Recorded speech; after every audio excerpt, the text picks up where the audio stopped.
सर्वेभ्यो नमः। देववाणी संस्कृतम YouTube channel में आप सभी संस्कृत प्रेमियों का हार्दिक अभिनंदन। मित्रों, ये छोटी सी सूचना आपको देने के लिए यहाँ पर उपस्थित हुआ हूँ।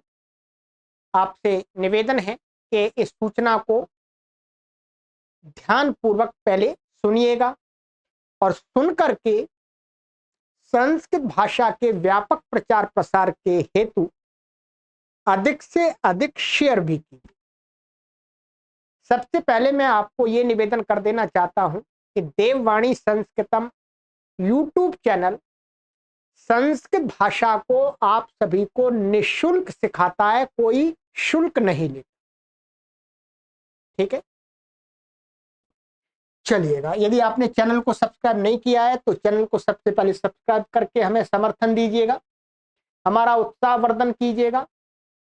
सूचना ये है मित्रों कि देववाणी संस्कृतम यूट्यूब चैनल के कम्युनिटी कॉलम में प्रतिदिन पोस्ट की गई संस्कृत भाषा की कहानियों को अवश्य पढ़ें।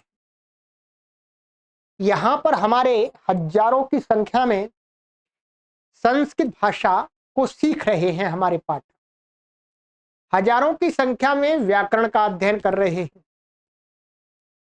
उन सभी पाठकों को ध्यान में रखते हुए कि वो भाषा में किस प्रकार से निपुणता प्राप्त करे, कुशलता प्राप्त कर सके, भाषा में उनकी गति कैसे अच्छी हो, इस बात को ध्यान में रखते हुए हम प्रतिदिन इस देववाणी संस्कृतम यूट्यूब चैनल का जो कम्युनिटी कॉलम है यहाँ पोस्ट की जाती है, उसमें एक सरल संस्कृत की कहानी, प्रेरणादायक, मोटिवेशनल, जो आपको मोटिवेट भी करेगी, इस प्रकार की संस्कृत में कहानी आपको पोस्ट करते हैं। वो कहानी इसलिए पोस्ट करते हैं कि आप उन कहानियों को पढ़ें, वाक्यों को, संस्कृत के वाक्यों को पढ़ें और उनका अर्थ स्वयं लगाना सीखें। जब तक आप स्वयं प्रैक्टिस नहीं करेंगे तब तक आप संस्कृत में निपुण नहीं बन पाएंगे, किसी भी भाषा में नहीं बन पाएंगे आप। तो अपने पाठकों के अंदर भाषा की निपुणता उत्पन्न करने के लिए ये काम हमने आरंभ किया हुआ। ठीक है, तो प्रत्येक पाठक, चाहे आप व्याकरण पढ़ रहे हैं, चाहे आप अनुवाद आदि सीख रहे हैं, आपके अनुवाद में गति तभी आएगी, आपके व्याकरण में परिपक्वता तभी आएगी जब आप उस व्याकरण का, उस अनुवादों का भाषा पर अभ्यास करेंगे। ठीक है, जैसे मानिएगा मैंने ये देववाणी संस्कृतम यूट्यूब चैनल है, आप देख रहे हैं। ठीक है, अभी हमारे 46,400 से अधिक हमारे लोग जुड़ चुके हैं हमारे से। बहुत बड़ी बात है, संस्कृत का हमारा चैनल विशेष है और हमने अभी तक इस पर लेक्चर डाले 5,200 से अधिक हमारे लेक्चर हैं, संस्कृत भाषा के कोर्स बने हुए हैं, इतनी वीडियोज के। अभी निरंतर हम दो तीन बनाते हैं। ठीक है, और यहाँ पर ये कम्युनिटी कॉलम होता है, इसको पोस्ट भी लिखा हुआ होगा। पोस्ट आजकल, पहले कभी कम्युनिटी आता है या पोस्ट कॉलम होता है, जैसे प्लेलिस्ट का है, मेंबरशिप स्टोर आदि का पोस्ट होता है। इस पोस्ट कॉलम में ही हम यहाँ पर लिखित सामग्री आपको देते हैं। जैसे आज मैंने अभी 1 घंटे पहले ये कहानी डाली थी, साधु नाम जीवनम, साधुओं का जीवन। अभी आपको इसका अनुवाद स्वयं करना है, इसकी हिंदी अथवा इंग्लिश आपको अपने आप समझनी है। मैं इसकी हिंदी नहीं बताऊंगा आपको, तभी आपके लिए लाभदायक है। ठीक है, अब मानिएगा ये कहानी थी, ये कहानी मैंने जैसे साधु नाम जीवनम, अब आपको इसका अर्थ लगाना है। इसका अर्थ क्या है? गंगा तीरे एकः साधु आसीत, सः बहु उपकारम करोति स्म, यह अपकारम करोति तस्यापि उपकारम करोति स्म सः। अब आपको धीरे धीरे पढ़ना है और इसका अर्थ भी आपको स्वयं करना है, इसमें व्याकरण का अभ्यास भी करना है और अर्थ भी लगाना है। ठीक है, तभी आप भाषा में निपुण बन पाएंगे। ध्यान रखेंगे, आपको कोई इसका ट्रांसलेशन कर करके देता जाए तो फिर आप भाषा में निपुण नहीं बन पाएंगे। ठीक है, तो इस प्रकार की ये कहानी है। ठीक है, और इसके साथ में मैं यहाँ पर फोटो भी डालता हूँ, इस कहानी से संबंधित थोड़ा सा आपको हेल्प करेगा। जैसे ये कहानी एक साधु और एक बिच्छू से रिलेटेड कहानी है, ठीक है। तो मैंने ये फोटो बनाया हुआ है, एआई से बनाया हुआ है।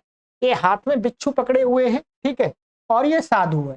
तो ये आपको थोड़ी सी हेल्प करेगी, ठीक है।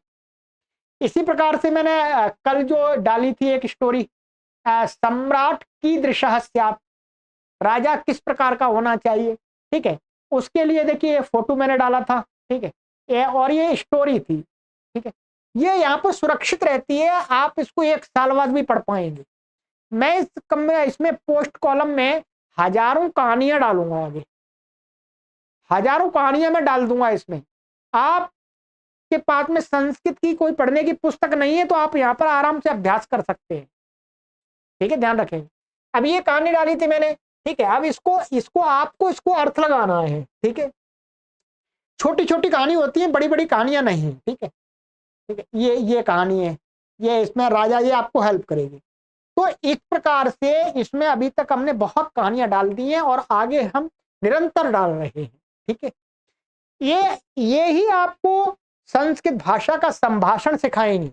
इनसे ही आपके अंदर संभाषण करने की कुशलता उत्पन्न होगी। ध्यान रखेंगे, आप छोटे छोटे सेंटेंस को पढ़ेंगे और ये छोटे छोटे सेंटेंस आपके मस्तिष्क में एकत्रित हो जाएंगे, वहां पर उपस्थित रहेंगे। जब आप बोलना चाहेंगे तो इसी प्रकार से निकलेंगे और इसी प्रकार से लेखन में भी आपका ये सहायता करेंगे। आप इन वाक्यों को पढ़ेंगे, जब कुछ लिखने बैठेंगे तो ऐसे ही सरल वाक्य लिखेंगे आप। और कहीं अन्यत्र कोई पुस्तक है, गीता रामायण आदि, उनको पढ़ेंगे तो वहां पर भी समझ सकेंगे। तो प्रत्येक दर्शक से मेरा निवेदन है, मैं आपको संस्कृत भाषा में निपुण बनाना चाहता हूं, कुशल बनाना चाहता हूं, इसलिए भिन्न भिन्न प्रकार के आयामों का मैं प्रयोग करता हूं, ठीक है। तो ये आयाम आपके लिए, ये जो प्रकल्प है, ये बहुत ही आपके लिए लाभदायक है। प्रतिदिन पढ़िएगा, जब भी आपको समय मिलता है, 1-2 है, जब नहीं मिलता कोई बात नहीं है, कोई पैसा नहीं लग रहा आपके लिए, सब कुछ तो निःशुल्क है। साथ में इस प्रकार की स्टोरी आपको प्रतिदिन पढ़नी है, ठीक है। और आपको एक इसमें बहुत अच्छी आपको एक प्रेरणा मिलेगी, एक आपको विचार मिलेगा, है अपने जीवन में, आपके जीवन में परिवर्तन भी लाएंगे। ध्यान रखेंगे। साथ साथ में संस्कृत भाषा का जो हमने उद्देश्य बनाया है कि हमको 1 करोड़ लोगों के घर तक पहुंचाना है संस्कृत के माध्यम से, उनको संस्कृत सिखानी है ऑनलाइन। इसके लिए आप इन स्टोरी को शेयर भी करें, या शेयर का ऑप्शन भी आता है कहानी को, ठीक है, तो आप शेयर भी प्रतिदिन कर दिया करें, ठीक है। या शेयर का इसमें देखना, शेयर आता है तो आप वहां शेयर भी करें, अपने व्हाट्सएप ग्रुप में कर दीजिएगा, फेसबुक पर कर दीजिएगा, ट्विटर पर कर दीजिएगा, कहीं पर भी, तो दूसरे लोग जुड़े। हमारा ये काम पूरी तरह से निस्वार्थ भाव से संस्कृत माता की सेवा के लिए है। हमें कोई लोभ और लालच नहीं है, ठीक है। हम 1 करोड़ लोगों को संस्कृत का विद्वान और विदुषी बनाने के लिए कार्य कर रहे हैं। चलिएगा, अधिक बात ना करते हुए, सूचना है, इसको अपने मित्रों को भी अवश्य शेयर कीजिएगा। ओम।